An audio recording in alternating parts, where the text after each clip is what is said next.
I've been an avid fisherman my entire life. I have pictures of my 1-year-old self fishing with my dad at the family pond. I caught my first saltwater catfish when I was 6. The next year, I landed my first 5-pound bass. By the time I was 13, I was hooked. Pun intended. I fish as many weekends as I can, while still being a good husband and father. When you have fished as much as I have, there are plenty of stories to tell. I could tell the one about when I accidentally dragged a cottonmouth into my boat. I could explain how I almost snagged a deer swimming across a lake, or how a beaver scared the crap out of me while I was night fishing last year. Those stories are good small talk, but one story stands out above the rest. I put my boat in before the sun was up. Having fished the lake dozens of times, I knew all the great spots. The water was calm. After a quick prayer, I left the dock and headed to the northeast section of the lake. By the time the sun had shown her full face, I had caught 3 bass. Not eating the meat, I threw them back, hoping one day I would catch them again, when they grew to 10 pounds. By 9 o'clock, the water was getting choppy from wind and other boats.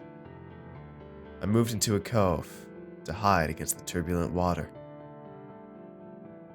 My depth finder showed 7 feet. It revealed all the fallen trees under my boat, which is a perfect place for a bass to hide waiting for prey. As I continued farther into the cove, I spotted a bright orange boat pulled onto the bank. An older man sat in the boat, cutting bait. He had an old cheap rod and reel laid across his lap, and fish blood on his jeans. A true fisherman.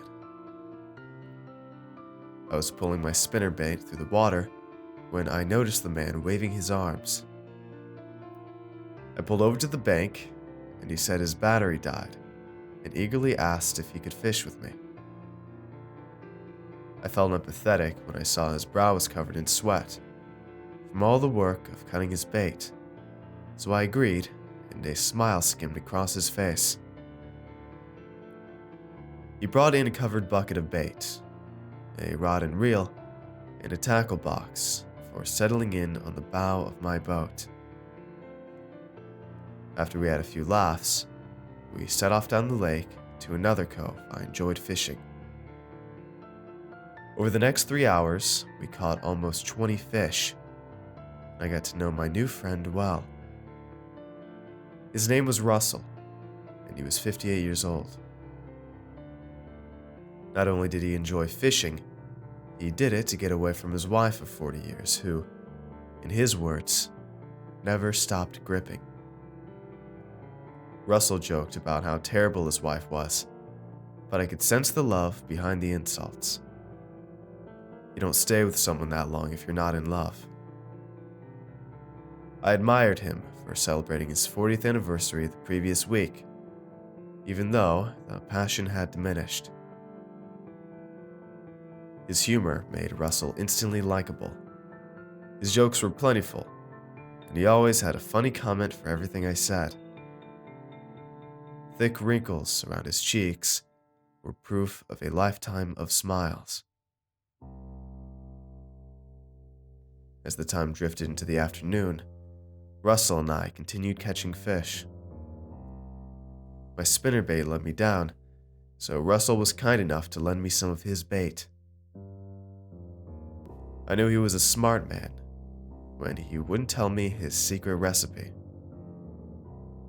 The smell of the bait bucket was pungent, since it was full of strips of meat and blood, perfect ingredients to attract fish.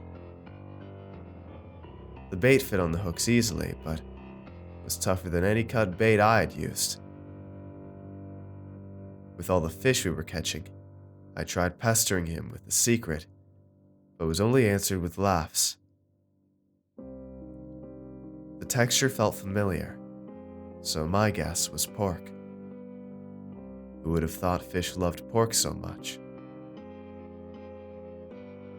By this time, our total was 47 fish, and the bait was running as low as the sun. With the excitement of catching fish, it's easy to forget how dehydrated someone can get from being in the sun all day, so I shared with him some of my water. We swapped some jokes and shared some more stories. I even told him the one about a cottonmouth being dragged into my boat. We caught a few fish to finish up the bait, then headed back to the first cove where his boat was sitting on the bank. As we got closer, I started wondering if I should help him retrieve his boat from the bank. To haul off a dead boat the size of his is a hassle with 2 people, but nearly impossible for 1 person. Even though my legs were tired and a headache had set in, I knew I couldn't leave my new friend without help. As we rounded a stone embankment, his boat came into view. I told him I would be happy to assist him any way I could. That's when I noticed the smile wrinkles disappear. His bright orange boat flickered with blue light from a dozen police cars. As we approached the scene, several cops with flashlights started directing us to approach slowly. I never said a word. The look on Russell's face answered any questions. His stare was as cold as his expression. The friend I picked up hours earlier had quickly become a stranger again. We were arrested and separated after docking. While being hauled off to a cruiser, I saw several cops searching Russell's boat. The whole sequence felt like a dream, until I started asking officers for clarification. After 15 minutes of imagining what the inside of a prison cell would be like, an officer asked me to explain what I was doing with Russell. After my brief explanation, he informed me that my story corroborated with Russell's, so the handcuffs were removed. The officer explained to me that Russell stabbed his wife to death. Knowing he had to remove any evidence, he cut her up and used her flesh as fish bait. He came back every day to fish, hoping eventually any evidence of his wife would be gone. Instead of burying her, Russell used a method he enjoyed. The officer said they only found her body because her sister called the police when her phone calls went unanswered.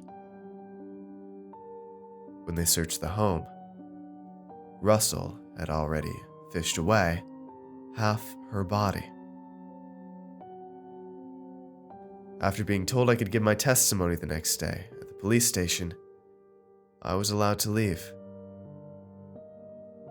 I started feeling sick when I remembered how much I handled the bait with my bare hands.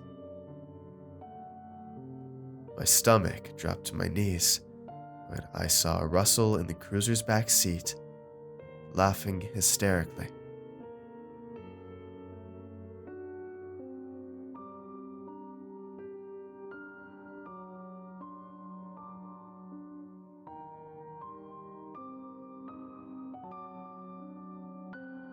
Hey everyone, I hope you enjoyed today's video.